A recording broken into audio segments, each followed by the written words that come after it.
ఇచ్చాయి. అందరికీ జై బాబా అండి. సో ఇవాళ మనం కొత్త చాప్టర్ ఒకటి స్టార్ట్ చేస్తున్నాం. కొత్త చాప్టర్ ఏంటంటే బాబా ఓన్లీ ఏ సాచల్. అంటే సాచల్ అంటే అర్థం ఏంటంటే ఒక జోల సంచి అన్నమాట. ఇంతకుముందు ఒక 20, 30 ఏళ్ల క్రితం బ్యాగులు ఉండేవి.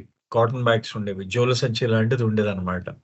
అలాంటి జోల సంచీలు ఒక్కటే తీసుకొని బయలుదేరుతున్నారు తిరుష్ గారు. ఒక్క జోల సంచి మాత్రమే అని రాశారు. అదేంటో ఒకసారి చూద్దాం. ఈరోజు గారు చెప్తున్నారు. ఓన్లీ ఎ సాచల్ 1938 1938లో ఆగస్టు 1 తారీఖు నాడు ఈరోజు గారు వచ్చారు కదా బాబా దగ్గరికి. వచ్చిన తర్వాత ఏం జరిగిందో చెప్తున్నారు. I had hardly seen my mother and sisters since coming to Meherabad as they were living up the hill. నా తల్లిని, నా సోదరుల్ని నేను అసలు చూడడం కూడా కుదరలేదు నాకు మెహరాబాద్‌లో. ఎందుకంటే వాళ్ళు స్త్రీ మండలి వాళ్ళతో మెహరాబాద్ పైన కొండ ప్రాంతం ఎగువ మెహరాబాద్‌లో వాళ్ళందరూ అక్కడ నివసిస్తున్నారు. వి మెన్ మండలి స్లెప్ట్ ఇన్ ద ఓల్డ్ మండలి హాల్ డౌన్ ద హిల్. మా పురుష మండలి అందరూ కూడా కిందన మెహరాబాద్ ఓల్డ్ మండలి హాల్ ఇప్పుడు మీకు కనిపిస్తూ ఉంటుంది గదా! ఆ హాల్‌లో మా పురుష మండలికి అక్కడ వసతి ఏర్పాటు చేశారు. It's a kind of dormitory for the men and Baba would come and sit there and give talks. అదొక డార్మిటరీ అన్నమాట. డార్మిటరీ అంటే అదొక వసతి. అంటే మనకిప్పుడు చూసారా మనకి ఓపెన్‌గా ఉంటుంది అంతాను. అన్ని మంచాలన్నీ ఒకటే హాల్‌లా ఉంటుంది. దాంట్లో మంచాలన్నీ వేయబడతాయన్నమాట. అటువంటి డార్మిటరీట అది. అంటే డార్మిటరీగా మొత్తం అన్ని వరుస పెట్టి అందరూ ఎంతమంది సుమారుగా 40 మంది ఉండేవారు దాంట్లో. ఇక్కడ పురుష మండలిలో. ఆ పురుష మండలిలో 40 మంది ఉండేవారు. ఆ 40 మందికి దాంట్లోనే ఆ ఓల్డ్ మండలి హాల్‌లోనే వాళ్ళందరికీ కూడా అక్కడ వాళ్ళకి వసతి ఏర్పాటు చేశారు బాబా. అండ్ బాబా అక్కడికొచ్చి అప్పుడప్పుడు ఆయన తన యొక్క ప్రసంగాలను చేస్తూ ఉండేవారు. అంటే మౌనంగానే చేస్తూ ఉండేవారు బాబా. అయితే బాబా మౌనంగా ఆయన తన యొక్క సైగలతో బాబా చెప్తా ఉంటే పక్కన ఉన్న మండలి వారు దాన్ని ప్రసంగాల రూపంలో వాళ్ళు బాగా కన్వర్ట్ చేసేవారనమాట దాన్ని. అయితే ఈయన అంటారు ఎవరు ఈరోజు గారు అంటారు. Papa was continuing his duty in Nagpur and was staying in a small rented college. అంటే కాటేజ్. అంటే పాప జసావాలా అక్కడ నాగ్‌పూర్ నుంచి ఆయన ఏం చేశారంటే, అక్కడ ఒక చిన్న చెప్పాం కదా! ఒక చిన్న కుటీరం లాంటిదా నదికి తీసుకున్నాడు. అంత పెద్ద ఆస్తిని అమ్మేసాడాయన. ఆ 10 ఎకరాల ఎస్టేట్‌ని అమ్మేసి ఆయన ఏం చేశారంటే, ఒక చిన్న కుటీరం తీసుకొని, ఆ కుటీరంలో నివసిస్తూ ఉన్నాడనమాట. పాప జసావాలా అంటే ఈ రుచి గారి తండ్రి గారు. He missed having his family and around him and felt lonely. ఆయన తన కుటుంబాన్ని ఎప్పుడు కూడా కుటుంబం లేని కుటుంబంతో ఎడబాటు అతను దూరం అయిపోయాడు కదా కుటుంబానికి. అతను ఎప్పుడు కుటుంబం నుంచి ఆలోచించేవాడనమాట. ఆలోచించి ఎప్పుడు ఏకాంతంగా ఫీల్ అయిపోతూ ఉండేవాడు. అయ్యో! నేను ఒక్కడినే అయిపోయానే ఇక్కడ అనే భావం ఉంటూ ఉండేదనమాట ఆయనకి. Sometimes Baba would ask me to write letters to my father and report that everything was all right. ఒక్కొక్కసారి బాబా నా చేత నా తండ్రి గారికి ఉత్తరాలు రాయించేవారు. చెప్పి ఇక్కడంతా బావుంది అని ఆయనకు తెలియచెయ్యి అని చెప్పేసి బాబా ఎప్పుడు అంటూ ఉండేవారు. చూడండి ఎక్కడా కూడా మళ్ళీ పాప జసావాలా ఎక్కడా కూడా తను తన కుటుంబం గురించి బాధపడకూడదని ఆయన ఎంత జాగ్రత్త తీసుకుంటారో బాబా. ఒక్కసారి ఆలోచించుకోండి ఎలా ఉంటుందో ఆ పొజిషన్ ఎలా ఉంటుందో ఒకసారి ఆలోచించుకోండి. అంటూ the Rahuri ashram which has housed the mad and a few months had been disbanded the previous year, and those mad individuals who had no home to return to were be brought to Mehrabad. మీరందరికీ గుర్తుండే ఉంటుంది రహూరి ఆశ్రమం ఉండేది. రహూరి ఆశ్రమం ఎక్కడుండేది? మనకి పోయినసారి చదువుకున్నాం ఒకసారి. ఎక్కడంటే నాసిక్‌కి, అహ్మద్‌నగర్‌కి మధ్యలో రహూరి ఉండేది. నాసిక్‌లో ఆ వెస్టర్న్ వాళ్ళు అంటే పాశ్చాత్ స్త్రీ మండలి, పురుష మండలి, పాశ్చాత్ వాళ్ళ మండలి అంతా అక్కడుండేవారు నాసిక్‌లో. మన తూర్పు దేశాల వాళ్ళందరూ కూడా మెహరాబాద్‌లో ఉండేవారు. మెహ్రా, ఖోర్షద్ వీళ్ళందరూ కూడా పైనుండేవారు. మెహరాబాద్‌లో పైన. పాద్రి వాళ్ళు కింద ఉండేవారు మెహరాబాద్‌లో. మధ్యలో ఈ రహూరి ఆశ్రమం ఒకటుండేది. ఆ రహూరి ఆశ్రమంలో బాబా ఒక పెద్ద ఆశ్రమం పెట్టారు రహూరిలో. అది పిచ్చి వాళ్ళకనమాట. అంటే మానసిక స్థిమితం లేని వాళ్ళకి, మస్తులకి ఒక ఆశ్రమం లాంటిది ఏర్పాటు చేశారు. అక్కడ అదేం చేశారంటే ఆశ్రమాన్ని 1937లో బాబా దాన్నేమన్నారంటే ఆశ్రమాన్ని మూసేస్తున్నాను అని చెప్పారనమాట. మూసేసిన తర్వాత రహురి ఆశ్రమంలో ఎంతమందైతే ఈ మతి స్థిమితం లేని వాళ్ళు, ఈ ఈ మస్తులు ఉన్నారో వాళ్ళందరినీ కూడా మెహరాబాద్ తరలించారు. మీ అందరూ కూడా ఇప్పుడు మీరు చూసే ఉంటారు. బాబా తాలూకు సమాధి ఉంది. ఆ సమాధి వెనకాతల మస్తులకు ఒక ఆశ్రమం ఉంది. మీరెప్పుడైనా బుధవారం తెరుస్తారు. మీరెప్పుడైనా వెళ్తే చూడొచ్చు దాంట్లో. అది బుధవారం తెరుస్తారు. అక్కడ చూపిస్తారనమాట ఆశ్రమాన్ని. ఆ ఆశ్రమంలో పెట్టారనమాట బాబా. ఈ మస్తుల్ని అక్కడ పెట్టారు. ఈ అక్కడ తర్వాత ఆ మతి స్థిమితం లేని వాళ్ళని అక్కడ కొంతమందిని అక్కడ పెట్టారు. కొంతమందిని కింద పెట్టారు. అయితే రహూరి ఆశ్రమం అయితే ఇక్కడ ఏం చేశారంటే Baba had made pleader responsible for the mad ashram and every day he would attend to them. నేను ఇంతకు ముందు మనం రాజా గోపీచంద్ అనే నాటకం గురించి మనం చదువుకున్నాం ఒకసారి. ఎప్పుడో సమ్ ఇయర్స్ క్రితం.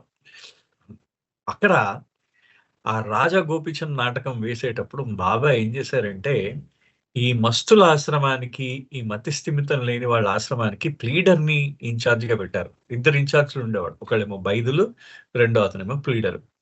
బైదులు అతను ఆ ప్లీడర్ లేకపోతే బైదులు చూసుకునేవాడనమాట. కానీ ప్లీడరు అతను ఎంత ఓపికతో ఆ పిచ్చి వాళ్ళందరికీ, ఆ మతి స్థిమితం లేని వాళ్ళందరికీ ఎంత సేవ చేశాడో మనకి తెలీదనమాట. అంత గొప్ప సేవ చేశాడు ఆయన వాళ్ళందరికీ కూడా. అదంతా బాబా ఆర్డర్. అంటే వాళ్ళకి ఆ విధంగా సేవ చేయడం వల్ల ఆయన భవసాగరాన్ని దాటిస్తున్నాడు ఆ ప్లీడర్‌ని. ఎందుకంటే ఆయన కోరుకున్నాడు ప్లీడర్, "బాబా నాకు కావాల్సింది ముక్తి మాత్రమే" అన్నాడు. సో, ఆ భవసాగరాన్ని దాటిస్తున్నాడనమాట. అది బాబా చేసిన పని. సో, ఇదేం చేశారు, he would attend to them. My duty was to be with Baba from morning till I escorted him up the hill in the evening. So, I accompanied there too. అంటే నా డ్యూటీ. నేనేం చేసేవాడినంటే నాకు అప్పచెప్పిన పనేంటంటే, పొద్దున్న బాబా కొండ మీద నుంచి కిందకొచ్చినప్పుడు అక్కడి నుంచి బాబాతో ఉండి, మళ్ళీ బాబా కొండెక్కే వరకు సాయంత్రం పూట ఎక్కేవారనమాట. కింద పనంతా ముగించుకొని బాబా కొండెక్కేవారు. ఆ కొండెక్కేదాకా ఈ రుచి గారు బాబాతో ఉండేవారనమాట. అది ఆయన పని. ఎందుకంటే ఇది 1938 ఆగస్టులో జరిగింది. ఆగస్టు 25లో ఇక్కడ జరుగుతుంది. ఇవన్నీ 25 ముందనమాట. 25 కార్యక్రమాల ముందు సెప్టెంబర్ తాలూకు ఆగస్టు, సెప్టెంబర్‌లో దాని ముందనమాట. ఆగస్టులో ఈ రుచి గారున్నారు. ఆ కార్యక్రమాల ముందనమాట ఇదంతా జరుగుతున్నదని చెప్తున్నారు ఈ రుచి గారు. అయితే ఆయన ఏం చేస్తారంటే, see I had to help Baba clean the latrines of the mad. ఈ మతి స్థిమితం లేని వాళ్ళ యొక్క మరుగుదొడ్లన్నీ కూడా బాబా కడిగేవారు. ఇది యాక్చువల్లీ మీరెవరైనా ఇంతకు ముందు నేను చెప్పిన దానికి మీరెప్పుడైనా మరి విన్నారా? వినలేదా? అనేది నాకు తెలీదు. ఎందుకంటే బాబా ఈ యొక్క ఈ పిచ్చివాళ్ళ ఆశ్రమం గురించి డాక్టర్ అబ్దుల్ ఘనీ ఒక అద్భుతమైన బాబా గురించి రాశాడనమాట. అంటే ఆ ఆశ్రమం గురించి రాశాడు అబ్దుల్ ఘనీ. ఆ మ్యాడ్ ఆశ్రమం రాశాడనమాట అబ్దుల్ ఘనీ. అంటే మీరు ఎక్కడైనా మెంటల్ హాస్పిటల్‌కి కానీ, సైకాలజిస్ట్ దగ్గరికి కానీ మీరు వెళ్ళినప్పుడు, మీరు ఎవడైనా కొంచెం మతిస్థిమితం లేని వాళ్ళ యొక్క ఆ హాస్పిటల్‌కి అంటే ఆస్పత్రికి కానీ మీరు వెళ్ళినప్పుడు, మీకు అబ్జర్వ్ చేస్తారంటే అక్కడ అక్కడున్న పిచ్చివాళ్ళందరికీ గొలుసులతో కట్టేసేవారు. కారణం ఏంటంటే వాళ్ళు చాలా వాళ్ళకి పిచ్చిగా అరుస్తూ ఉంటారని జెప్పేసి, వాళ్ళకి భయపడి వాళ్ళందరిని చంపే వ్యాధికి రక్కేస్తారని జెప్పేసి వాళ్ళందరిని గొలుసులతో కట్టేసేవారు. అయితే గని గారు ఒక మాట చెప్తారు. ప్రపంచంలో ఎక్కడా లేని విధంగా బాబా ఈ యొక్క మతి స్థిమితం లేని వాళ్ళకి ఆయన ఓన్లీ ప్రేమతోనే ఆయన ట్రీట్మెంట్ చేశారు. చికిత్స చేశారట. ప్రేమ అనే దాని నుంచి చికిత్స చేశారు. ఆ చికిత్స కూడా ఎంత గొప్పగా రాస్తాడంటే, ఈ సైకోథెరపీ అంటే మనం సైకోథెరపీ అనేది ఏదైతే మానసికమైన ఏదైతే మానసిక దాన్నేమంటారు? ఆహ్, దాన్ని మనం ఆ మానసికమైన దాన్ని చికిత్స ఏదైతే ఉంటుందో, ఆ చికిత్సని చాలా గొప్పగా బాబా ఇచ్చారట. ఎందుకంటే అందరికి ఒక్కొక్క రూమ్ ఉంటుంది. ఇప్పుడు కావాలంటే ఇప్పుడు మీరు ఎర్రగడ్డ మెంటల్ హాస్పిటల్‌కెళ్తే ఒక్కొక్కళ్ళకి ఒక్కొక్క రూమ్ ఉంటుంది. ఆ రూమ్‌లో వాడిని మంచానికో లేకపోతే అక్కడ బేడీలు వేసేసో కట్టేస్తారు అందరూ కూడా. అందరూ కూడా మనం ఇప్పుడు ఎర్రగడ్డ మనకు బాగా దగ్గరగా ఉంది కాబట్టి మనం అక్కడికి వెళ్ళి చూడొచ్చు. కానీ బాబా చేసింది ఏంటంటే ఎవరిని కూడా ఆ విధంగా చేయలేరు. సో వాళ్ళకి ఈ విధంగా మానసిక స్థితిని కోల్పోయిన వాళ్ళకి బాబా ఒక ప్రత్యేకంగా వాళ్ళకి చాలా అద్భుతమైన విషయం ద్వారా ఆయన వాళ్ళకి చికిత్స ప్రారంభించారట. అంటే వాళ్ళు బాబా ఏంటంటే బాబా ఏదైతే చెప్తున్నారో ఆయన చెప్తున్నాడు గని అంటారనమాట. Man is God playing the fool Baba అన్నారట. అంటే మనిషి ఆ ఫూల్ అంటే ఫూల్ అనేది మనకేంటొస్తుందంటే ఆహ్, దాన్నేమంటారు మనని కరెక్ట్‌గా చెప్పాలంటే వెర్రివాడు అని అర్థం. అవివేకి అని అర్థం అన్నమాట. అంటే సామాన్య మానవుడు, సామాన్య మానవుడు వాడొక అవివేకిట. సామాన్య మానవుడు ఒక అవివేకి. Man is God playing the pool.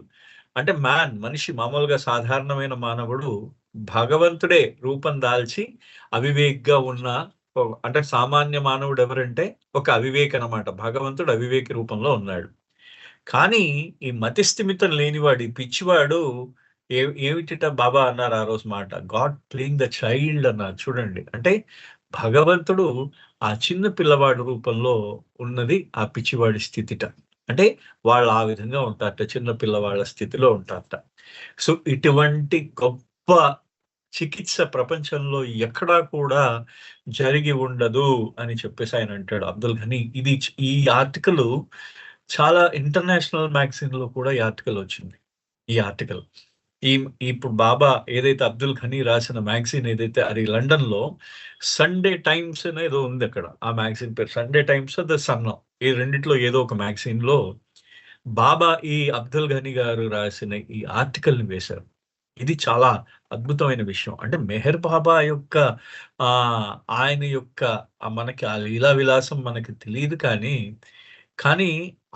ఆయన చేసిన ఆయన ఈ కార్యక్రమం ఏదైతే ఉందో, ఈ ఈ దాని మతి స్థిమితం లేని వాళ్ళతో ఆయన కార్యక్రమం ఏదైతే ఉందో, వాళ్ళని ఆ మతి స్థిమితం లేని వాళ్ళని సహజమైన మామూలుగా సాధారణ స్థాయికి తీసుకొచ్చారు. ఇంకొకటి ఈ మస్తులు, ఈ మతి స్థిమితం లేని అందరిని కూడా బాబా ఏం చేశారంటే, ఈ కార్యక్రమం అయిపోయిన తర్వాత అంటే ఇక్కడ మెహరాబాద్‌లో ఆహ్, ఒక కార్యక్రమం పెట్టారు. ఆ కార్యక్రమం ఏంటంటే, 'రాజా గోపీచంద్' అనే నాటకాన్ని వేయించారు బాబా. వేయించిన తర్వాత ప్రతి ఆ మతి స్థిమితం లేని వాళ్ళని వాళ్ళ ఊరు కనుక్కొని వాళ్ళ ఊరికి పంపించారు బాబా. అది బాబా చేసిన అత్యంత గొప్ప విషయం. అంటే అలా వదిలేయలేదండి. బాబా ఎప్పుడు కూడా ఆ మస్తుల్ని కూడా అలా వదిలేయలేదు. రోడ్డు మీద మస్తు కనిపించాడు. బాబా పని అయిపోయిన వెంటనే వాళ్ళు అలా వదిలేయలేదు.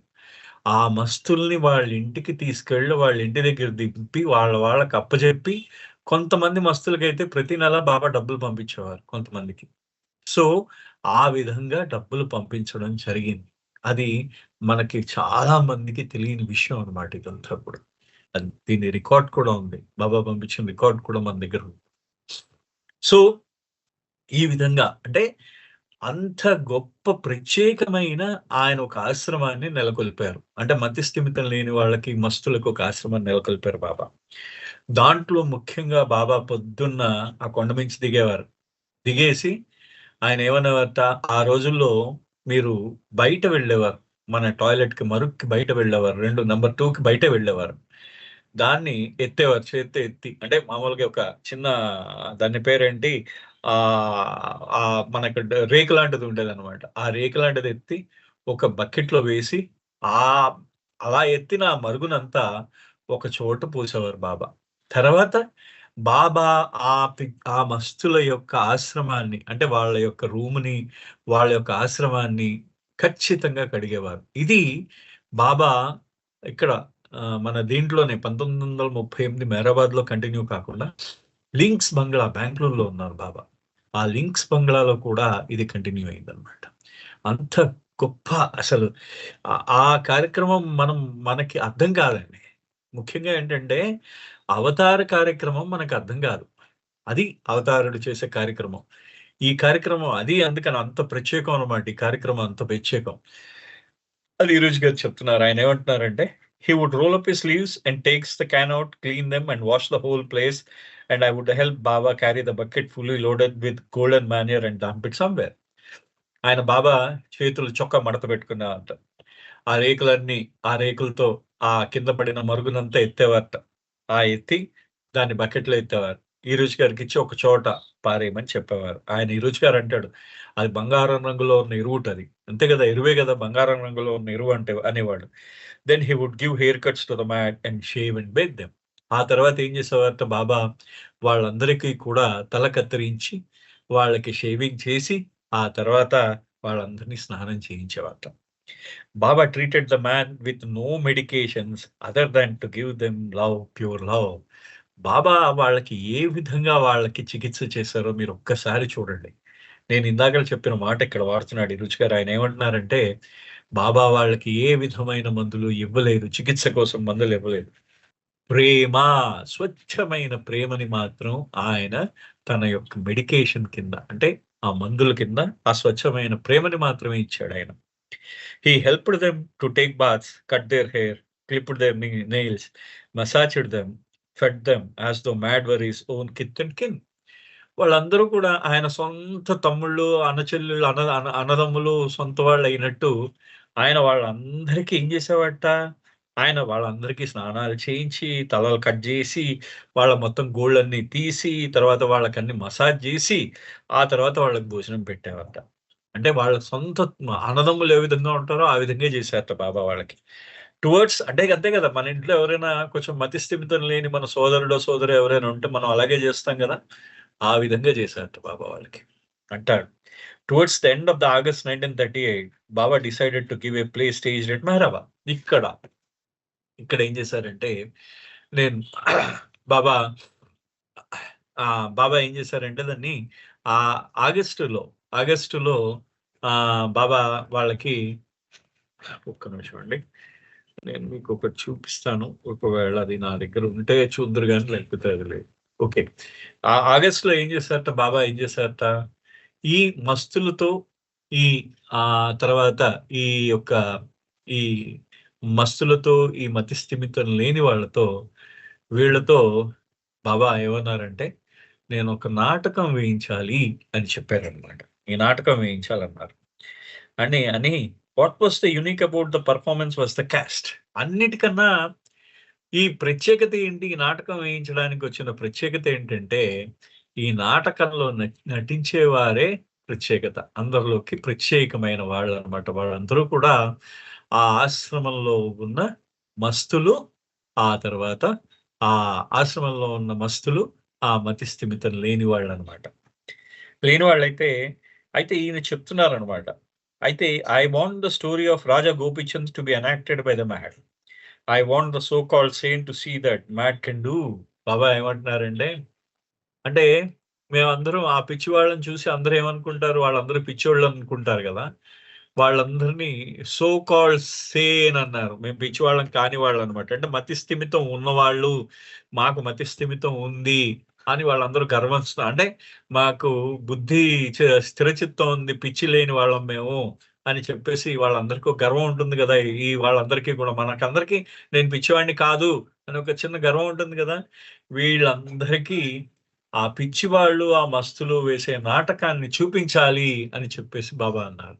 అది ఆయన యొక్క తత్వం. దాని తర్వాత అదేం చేశారంటే, I want the story of Raja అంటే ఈ 'రాజా గోపీచంద్' అనే నాటకాన్ని ఈ మతి స్థిమితం లేని వాళ్ళు, ఆ మస్తులు దాంట్లో వాళ్ళు నటిస్తారు. మొత్తం ఈ పిచ్చి లేని వాళ్ళందరూ ఆ నాటకాన్ని చూడాలి అన్నారు. Pleaders was put in charge of production and Iruch and few others including Baidul were to help him. ప్లీడర్‌ని దానికి నాటకానికి వాళ్ళ ప్లీడర్‌ని నియమించారనమాట దానికి. ఆయనకి చెప్పారు ప్లీడర్‌కి. "నువ్వు వాళ్ళ చేత వేయించాలి" అని చెప్పేసి బాబా అన్నారు. అనిన తర్వాత ఆయన ఏం చేశారంటే ఆ నాటకంలో ఆయన నాటకంలో ఈ బైదుల్ ఇందాకలా చెప్పాం గదా! మనం అనుకున్నాం. బైదుల్‌కి ఏం చేశారంటే ఆహ్, ఆ బైదుల్‌ని, రుచిని సహాయం చేయమని ఈయనకి ఎవరికి మన ఆహ్, దీనికి ఆహ్, ప్లీడర్‌కి సహాయం చేయమని పంపించారనమాట. ఒక్క నిమిషం అండి. ఆహ్, ఇది యాక్చువల్లీ ఒక 1938, 2025లో మనకేం చేశారంటే yeah! Now I got it.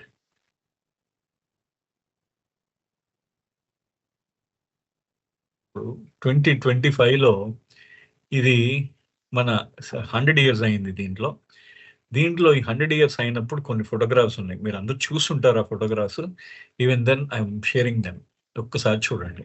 ఇగో, ఇగో, ఇగో నాటకం. ఇది theatrical performance of the old God mad men in Meherabad by a western spectator. ఒక పాశ్చాత్య ఆయన పాశ్చాత్య ప్రేక్షకుడు ఆయన రాసిన ఇదనమాట. ఈ నొరినా మ్యాచ్‌బిల్లి రాసి ఉంటుంది బహుశా. ఇది నొరినా మ్యాచ్‌బిల్లి ఆర్టికల్ ఇది. అయితే ఇగో ఇది చూడండి. ఎంత గొప్పగా ఉందో చూడండి. ఒక్కసారి. మీరు ఒక్కసారి యాహ్!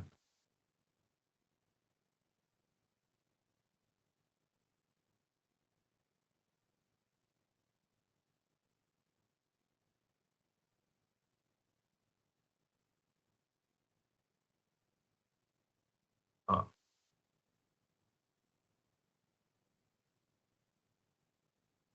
ఇదిగో ఇది రాజా గోపీచంద్ నాటకం వేస్తున్నారు వీళ్ళందరూ గూడా. బాబా చూడండి. అది రాజా గోపీచంద్ నాటకం వేసిన తర్వాత లోవర్ మెహరాబాద్‌లో ఎలిజబెత్ పాటర్సన్ వాళ్ళందరూ కూడా ఈ బాబాని కృష్ణుడిగా ఇచ్చేసారనమాట దాంట్లో. ఫోటో కలెక్షన్ ఆవిడ ఫోటో కలెక్షన్‌లో వచ్చింది. ఇది 25 సెప్టెంబర్ నాడు ఇది వేసిందనమాట. రాజా గోపీచంద్ నాటకం.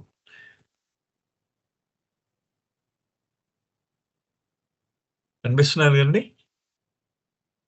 కనిపిస్తోందండి. ఆ! కనిపిస్తోంది. ఓకే. ఇగో.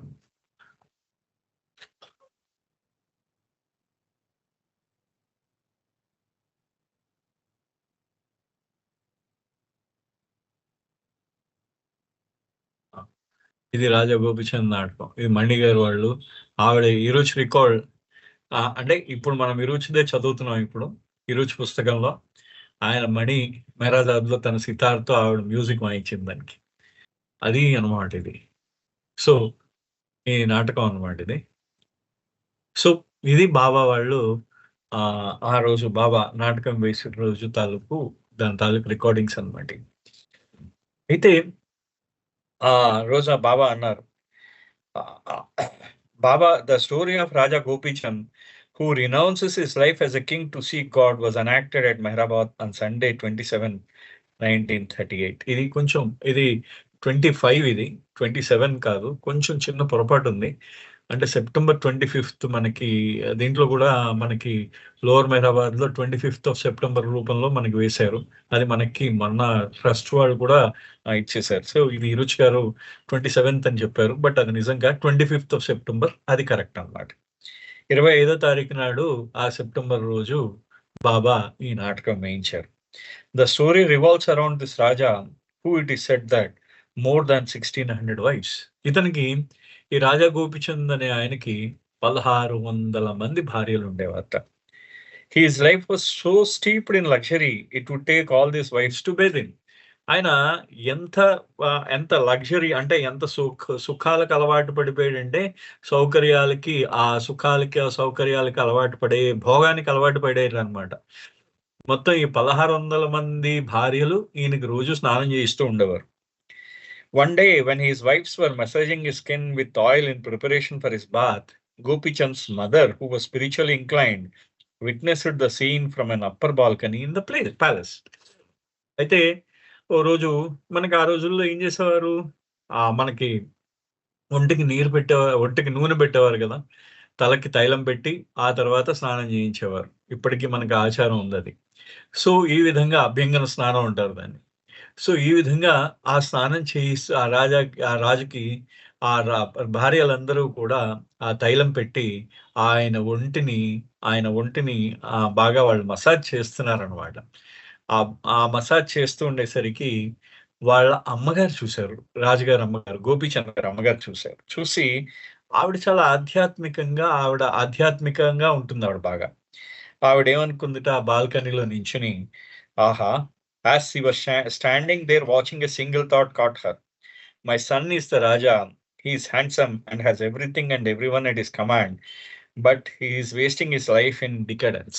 ఆయన వాళ్ళ అమ్మగారు అనుకున్నారట. ఏంటంటే నా కొడుకు రాజు. ఆ ఆ రాజు అతను తన యొక్క అతను ఎంతో గొప్పగా చాలా మంచి వీరుడు. ఆయన చాలా అందగాడు కూడా. ఆయన చాలా అందగాడు కూడా. తన ఆజ్ఞతో ఈ మొత్తం రాజ్యాన్ని శాసించగల వ్యక్తి. అటువంటి రాజు ఇటువంటి దిగజారిపోతున్నాడే, సుఖానికి పడి పతనం అవుతున్నాడే అనని ఆవిడ బాధపడిందిట. To what avail will all this be in the end? ఇవన్నీ ఏం పనికొస్తాయి? ఈ విధంగా ఈ భోగాలన్నీ ఆఖరిలో ఏం పనికొస్తాయి అందిట ఆవిడ. ఆవిడ అనుకుందిట. As she was thinking the intensity of her love for her son and her feelings of despair for the life he is leading causes a tear to fall from her eye. ఆయన కొడుకంటే అమితమైన ప్రేమ. ఆ ప్రేమలో ఆవిడ ఏం చెప్పిందంటే, ఆయన అనుకుంటున్నది మనసులో, ఆహా! నా కొడుకు ఇంతలాగా దిగజారిపోయాడే, ఈ సుఖాలకి, సౌకర్యాలకి అన్నిటికి అలవాటు పడి, ఈ భోగలాలసుడైపోయాడు. దీనివల్ల ప్రయోజనం ఏంటని అనుకుంది. ఆవిడ కొడుకు మీద ఉన్న ప్రేమ ఎంత తీవ్రమైనదంటే, ఒక్కసారి ఆలోచన రాంగానే ఆవిడ కంటి వెంట నీరు కారడం ప్రారంభించింది.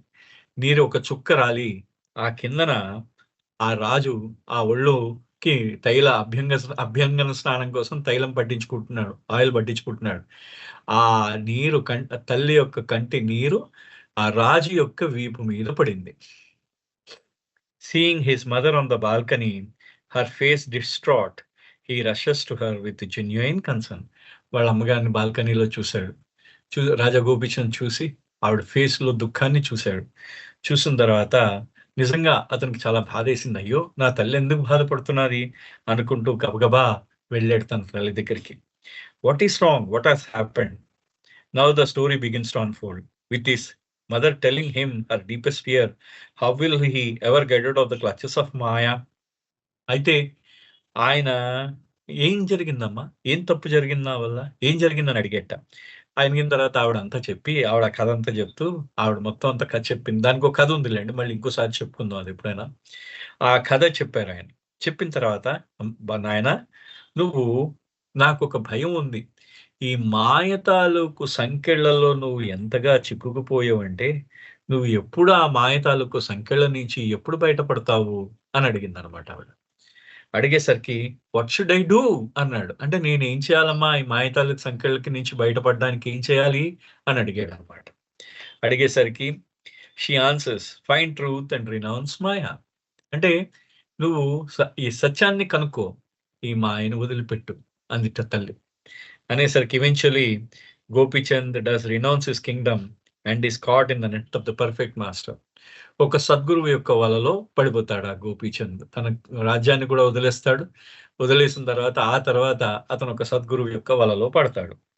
బాబా lovers from Bombay, Pune, Nasik, Ahmednagar were invited to this remarkable performance. Baba ప్రేమికులు ఎక్కడి నుంచి వచ్చారు చూడండి. బాంబే నుంచి వచ్చారట, పూనా నుంచి వచ్చారు, నాసిక్ నుంచి వచ్చారు, అహ్మద్‌నగర్ నుంచి వచ్చారు. వీళ్ళందరూ కూడా ఈ మహోత్కృష్టమైన ఈ నాటకం చూడడానికి ప్రతి ఒక్కరు వచ్చారు. వాళ్ళు ఏ విధంగా నటించారో, నటించిన వాళ్ళు సాధారణమైన వారా? వాళ్ళందరూ కూడా మతి స్థిమితం లేని వాళ్ళు, మస్తులు. అలాంటి వాళ్ళ చేత నటింపజేశారు బాబా. ద వుమన్ మండలి from upper Mehrabad also attended the play. ఆ స్త్రీ మండలి కూడా, ఆ మెహరాబాద్‌లో ఉంటున్న స్త్రీ మండలి కూడా, వాళ్ళు కూడా ఈ నాటకాన్ని వీక్షించారు. Everyone who watched it was utterly amazed and impressed with the actors' performances. Iruch recalled how he would have to rehearse the man, assisting them in learning their lines and sometimes physically moving them about from one side of the stage to the other to facilitate the story's action. ఇరుచి గారు చెప్తున్నారు, ఆయన గుర్తు చేసుకుంటున్నారు ఇరుచి గారు. ఏంటంటే అక్కడ ఆ మెహరాబాద్‌లో ఆ యొక్క నాటకాన్ని చూసిన వాళ్ళందరూ కూడా ఆశ్చర్యపోయారు. ఎందుకంటే వాళ్ళు అంత మంచి గొప్ప నటన చూపించారు వాళ్ళు, నటించిన వాళ్ళందరూ కూడా. అయితే ఇరుచి అంటున్నారనమాట ఆయన గుర్తు చేసుకుంటూ, ఈ రిహార్సల్ వేస్తున్నప్పుడు ఈ మతి స్థిమితం లేని వాళ్ళతో రిహార్సల్ వేస్తున్నప్పుడు వాళ్ళని ఒక్కొక్క లైను వాళ్ళని బట్టి కొట్టించేవాడిని. కొట్టించి ఒక్కొక్కసారి ఒక మూల నుంచి ఇంకో మూలకి వాళ్ళని తీసుకువెళ్ళి పెట్టాల్సొచ్చేదిట. ఒక మూల నుంచి ఇంకో మూలకి. అంటే మన నాటకంలో తిరుగుతూ ఉండాలి గదా! ఆ ఒక మూల నుంచి ఇంకో మూలకి ఆయన ఎప్పుడూ ఆయన పెట్టాల్సొచ్చేదంటున్నారు. We were given the script and the cast was selected. మేము మాకు ఆ నాటకం మొత్తం ఆ నాటక కథ ఏంటో మాకివ్వబడింది. మొత్తం ఎవరెవరైతే నటిస్తున్నారో వాళ్ళందరూ పేర్లు కూడా బాబాయే సెలెక్ట్ చేశారు. Some were to play the part of woman and some the part of men. కొద్దిమంది స్త్రీల కింద నటించారు. కొద్దిమంది పురుషుల కింద నటించారు. It was fantastic. So often we would feel so frustrated. అది చాలా అద్భుతంగా జరిగింది నాటకం. కానీ ఒక్కొక్కసారి మాకు చాలా విసుగొచ్చేది కూడా. How can we train the mad to perform? అసలు ఈ మతిస్థిమితం లేని వాళ్ళకి ఏ విధంగా శిక్షణ ఇవ్వగలం? వాళ్ళని నటించమని ఏ విధంగా వాళ్ళకి శిక్షణ ఇవ్వగలం? అంటున్నారు ఈ రుచిగారు. But we did it somehow or other and created a full stage drama with costumes and makeup. అయితే ఏదో విధంగా మొత్తానికి మేమేం చేసామంటే, ఒక పెద్ద డ్రామా అంటే ఒక నాటకాన్ని మొత్తం ఆ నాటకంలో దుస్తులు గూడా చూడండి, మరి ఇందాక మనం చూపించాం గదా! ఆ నాటకంలో ఉన్న దుస్తులు కూడా నటించారనమాట దాంట్లో. ఆ దుస్తులు కూడా ఆ నాటకంలో అవే దుస్తులున్నాయి దాంట్లో. అంటే పురుషులు గూడా స్త్రీల్లాగా ఉన్నారు దాంట్లో. మీరు చూడవచ్చు దాంట్లో. ఒక్కసారి చెప్తాను. ఓకే. ఆ! 1 మినిట్. ఓకే. ఆ! అగో నాటకంలో చూడండి. పురుషుల పాత్రధారులున్నారు. దీంట్లో స్త్రీ పాత్రధారులు కూడా మర్నాడున్నారనమాట. ఆ రోజు. ఆ రోజు. అగో పురుషులు స్త్రీ పాత్రధారులుగా ఉన్నారు. ఇక్కడ జరిగింది ఒక మంచి విశేషం జరిగిందండి. మీకు అంటే మామూలుగా విశేషం. ఆ రోజు సుమారుగా 4 గంటల ఆహ్, ఆహ్, 4 గంటలకి అంటే సాయంత్రం మధ్యాహ్నంకి ఆకాశం మేఘావృతం అయిపోయింది పూర్తిగా. అంటే అయితే బాబా ఏం చేశారంటే గబగబా మహమ్మద్ మస్తీ దగ్గరికి వెళ్లారు. వెళ్ళిన తర్వాత నో రెయిన్ అన్నారట బాబా. అంటే అసలు వర్షం వద్దన్నారట బాబా. వద్దు వద్దు వర్షం పడుతుందన్నట్టు. బాబా చెప్పారట. వెళ్లి వర్షం వర్షం వద్దన్నారట. బాబా సైగ చేశారట. వద్దు బాబా అలా చేయొద్దు అన్నాడట. అంటే మహమ్మద్ మస్తుకి చెప్పారట. ఆయన సరే నువ్వు చెయ్యి అని అన్నారు బాబా. అనేసరికి అదే విధంగా మహమ్మద్ మస్త్ ఏం చేశాడంటే అక్కడ ఒక కుండ ఉంది. ఆ కుండను బోర్లించాడు. బోర్లించి ఆ కుండ మీద కూర్చున్నాడు. బాబాకి చెప్పాడు. దాదా దాదా అని పిలిచేవాడు కదా! దాదా నువ్వు వెళ్ళిపో. నీకు ఏ విధమైన ఇంకా ఇది రాదు. అంటే దాంట్లో నీకు వర్షం రాదన్నాడు. ఆ తర్వాత బాబా వెళ్ళిపోయారు. సాయంత్రం నాటకం అయిపోయిందాకా వర్షం పడలేదు. నాటకం అయిపోయింది. కుంభవృష్టి వర్షం కురిసింది. అది దానర్థం. ఇది ఒక గొప్ప ఇదనమాట. అంటే అంత ఇది ఏదో ఉంది బాబా తాలూకు కార్యక్రమం అది. విశ్వ కార్యక్రమంలో ఒక భాగం అది. 2 ఈ నాటకం అయిపోయిన తర్వాత ఈ మ్యాడ్ అండ్ మస్త్ ఆశ్రమాన్ని బాబా మూసేశారు. ఈ నాటకం అయిపోయిన తర్వాత. మూసేసి ప్రతి ఒక్కరిని బాబా ఇంటికి పంపించారు. ఒక మహమ్మద్ మస్త్‌ని అది షాని అతన్ని ఇద్దరినే ఉంచారక్కడ మస్తుల్ని. మిగతా వాళ్ళ మస్తులందరినీ కూడా పంపించారు బాబా. ఉంచి ఈ మతిస్థిమితం లేని వాళ్ళని కూడా వాళ్ళ ఇంటికి పంపించారు. ఇంటికి పంపించేసిన తర్వాత బాబా అన్నారు, "నా కార్యక్రమం అయిపోయింది వాళ్ళతో" అనన్నారక్కడ. మరి ఏం కార్యక్రమమా? ఏంటా? అనేది మనకు తెలీదనమాట. సో, అది అంత గొప్ప విశ్వ కార్యక్రమం జరిగిందక్కడ. అది దాని తాలూకు రహస్యం.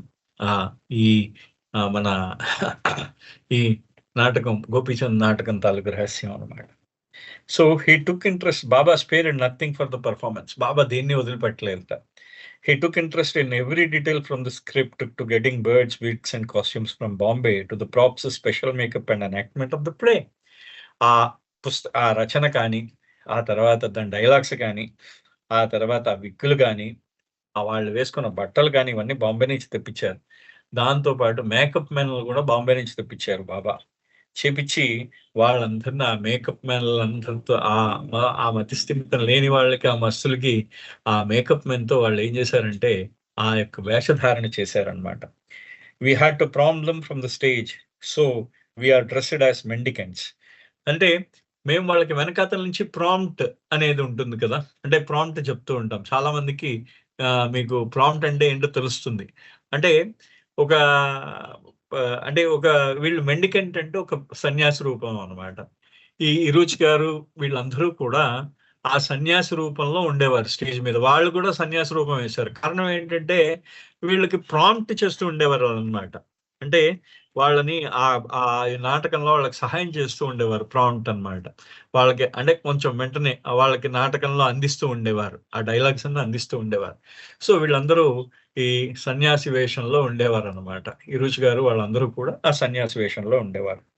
So sometimes the prompters would have to say out loud the lines, and there were instances when the actors were supposed to put their hands up for effect, and we would have to say, "Come on, put your hand up." We were all the time there on the stage to help them, goad them, and prompt them, and it was really a uproarious performance, although it was a serious drama. అయితే ఇరుచి గారు వాళ్ళకి ఎప్పుడు 24 గంటలు ఆ stage మీద ఉండాల్సొచ్చేదట. కారణం ఏంటంటే వాళ్ళకి అందించాలి గదా! వాళ్ళకి కొంచెం ఆ నాటకంలో వాళ్ళందరూ అందిస్తూ ఉండేవారట. వీళ్ళు స్టేజ్ మీద ఉండి. ఇరుచి గాని, కారకబారియా గాని వీళ్ళందరూ ఉంటూ ఉండేవారు. వీళ్ళందరూ ఆ స్టేజ్ మీద ఉండి అందిస్తూ ఉండేవారు. సో ఇరుచి అంటున్నారు, "మేము ఈ ప్రాంప్టర్స్ అంటే అందించేవాళ్ళు. ఈ నాటకంలో ఈ పాత్రలన్నిటికి మేము అన్ని డైలాగులు అందిస్తూ ఉండేవాళ్ళం. అయితే మేము ఒక్కొక్కసారి గట్టిగా చెప్పాల్సొచ్చేది. ఆ డైలాగ్ లైన్స్ గట్టిగా చెప్పాల్సొచ్చేది.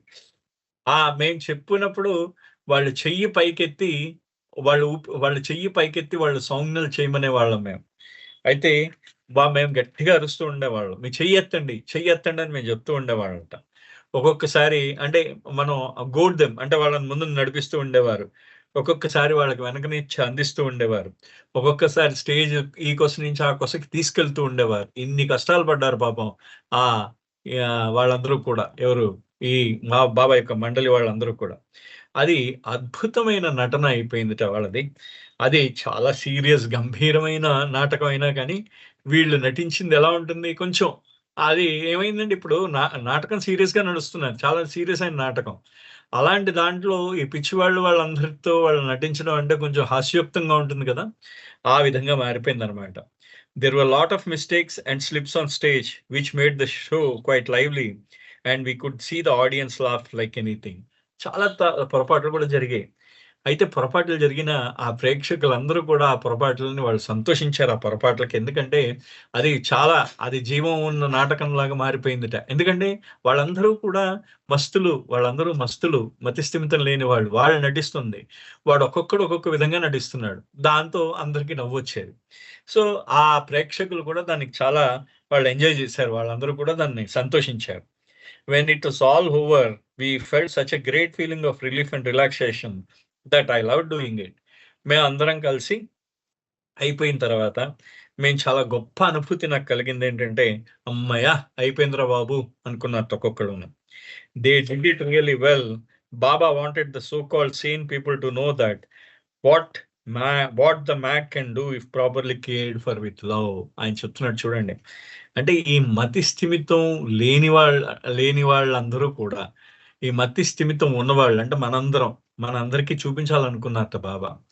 ఆ మతి స్థిమితం లేని వాళ్ళని, ఆ మస్తులని మనం ప్రేమతో సాకినట్టయితే, వాళ్ళు ఏం చెయ్యగలరో చూపిద్దామని బాబా వాళ్ళ చేత ఆ నాటకం వేయించారు అని అంటాడు ఈ రుచి గారు. ఆయన అంటాడు.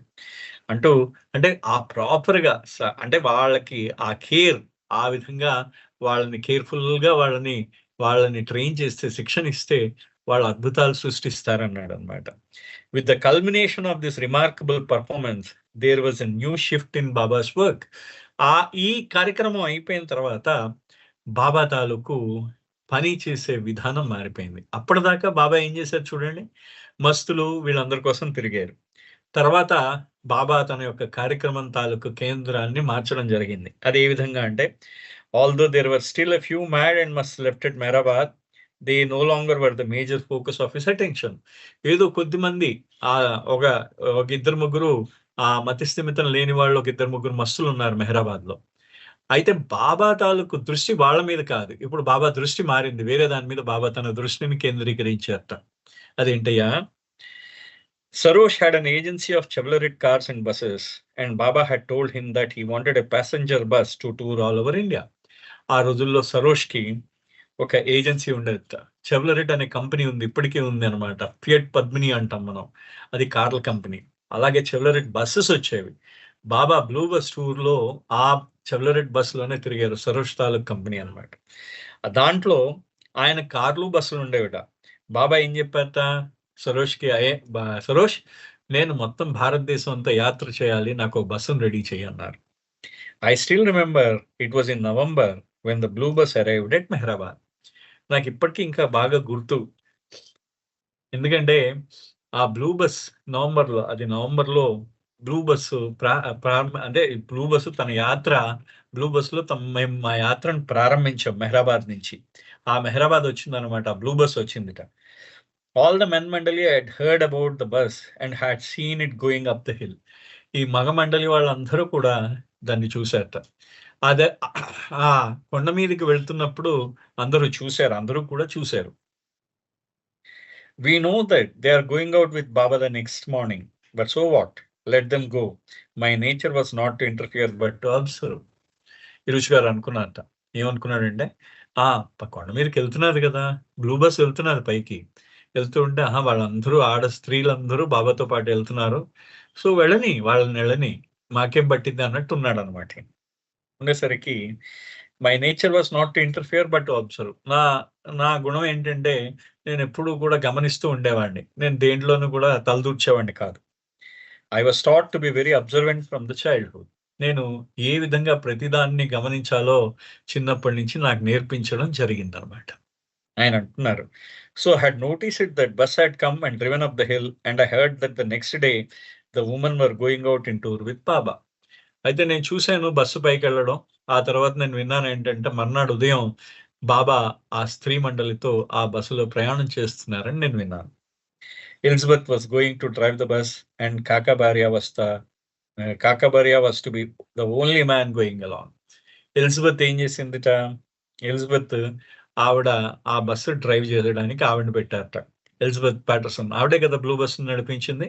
ఆవిడని పెట్టి కాకాబారియా ఆయన ఒక్కడే పురుషుడు బాబాతో పాటు వెళ్తున్న ఆ బస్సులో.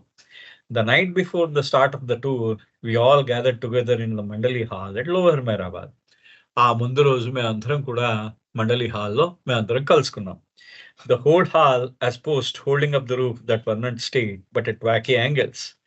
Baba was leaning against one of the poles. I remember that because they were so wonky that when visitors came to see Baba, in spite of his dynamic personality, their attention would be drawn first to those poles. చూడండి ఆయన ఆ యొక్క భగవంతుడు మాయ మన యొక్క దృష్టి ఎక్కడుందో చెప్తూ ఉంటాడనమాట. అది ఆ పైన ఏదైతే ఇప్పుడు లోవర్ మండలి హాల్ మీరు చూస్తే ఆ మండలి హాల్‌లో పైన మీకు కర్రల మీద ఆ రూఫు అంటే దాని యొక్క పెంకు కట్టబడిందనమాట. అన్ని కర్రలు వంకర టింకరగా కర్రలుంటాయి అన్ని. అన్ని ఏవి కూడా ఇలాగ లైన్‌గా ఉండవు. ఒకటి ఇలాగా, ఒకటి ఆ క్రాస్, ఈ క్రాస్ ఉంటాయట.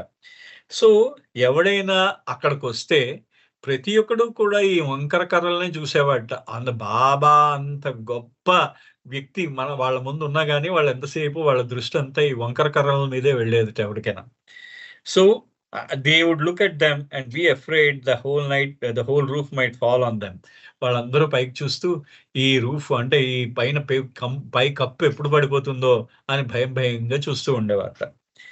There was really I'm not exaggerating. నేను దీన్ని అతిశయోక్తిగా చెప్పట్లేదు. అది అలాగే ఉందన్నమాట. So there was no electricity but we used to those incandescent pressure lamps and they gave out powerful light in the hall. మీరు పంపు ఉండేది. పంపు లైట్లు ఉండేవి. పంపు కొడుతూ ఉండేవారు. పెట్రోమాక్స్ లైట్లు అనేవారు వాటిని. అట్లాంటి పెట్రోమాక్స్ లైట్లు ఉండేవిట. ఆ రాత్రి చీకట్లో కరెంట్ ఉండేది కాదు. 1938లో మెహ్రాబాద్‌లో కరెంట్ ఉండేది కాదు. మెహ్రాబాద్‌లో ఈ పెట్రోమాక్స్ లైట్లు వెలుతురులో ఒకళ్ళనొకళ్ళు చూసుకునేవారు. అయితే అక్కడ ఈ పెట్రోమాక్స్ లైట్లు ఉండేవి. ఆ పెట్రోమాక్స్ లైట్లు చాలా ఎక్కువ కాంతినిచ్చేవిట అవన్నీ కూడా. It was nice happy atmosphere. అది చాలా సంతోషకరమైన వాతావరణంగా ఉండేదక్కడ. Baba was leaving the next morning on tour. So in a light vein he was teasing various mandali. Baba అందరిని ఏడిపిస్తున్నాడు. నేను రేపు పొద్దున నేను వెళ్ళిపోతున్నాను. ఊరెళ్తున్నాను స్త్రీ మండలితో అని చెప్పేసి బాబా అందరిని ఏడిపిస్తున్నారు. నువ్వు రావట్లేదు అంటే అంటూ ఉంటారు కదా బాబా, నువ్వు రావట్లేదు, నువ్వుండి ఇక్కడ ఉండు, ఈ పని చూడు, ఆ పని చూడు అని. సో వాళ్ళందరికీ కోపం వచ్చేస్తున్నది అనమాట కొంతమందికి. సో ఈ విధంగా బాబా అందరినీ ఏడిపిస్తున్నారట. సో ఇవాళ ఇక్కడ ఆగుదాము. ఎందుకంటే ఇది రేపు మళ్ళీ దీన్ని కంప్లీట్ చేద్దాం. అంతవరకు అవతార్ మెహర్ బాబాకి జై. జై బాబా అండి. 7:54 అయింది. జై బాబా. జై బాబా అండి. జై బాబా. సుబ్రహ్మణ్యం గారు చక్కటి విషయాలను తెలియజేస్తున్నందుకు ధన్యవాదాలు. జై బాబాలు మీకు. జై బాబా అండి. ఒక నిమిషం నామం చేయ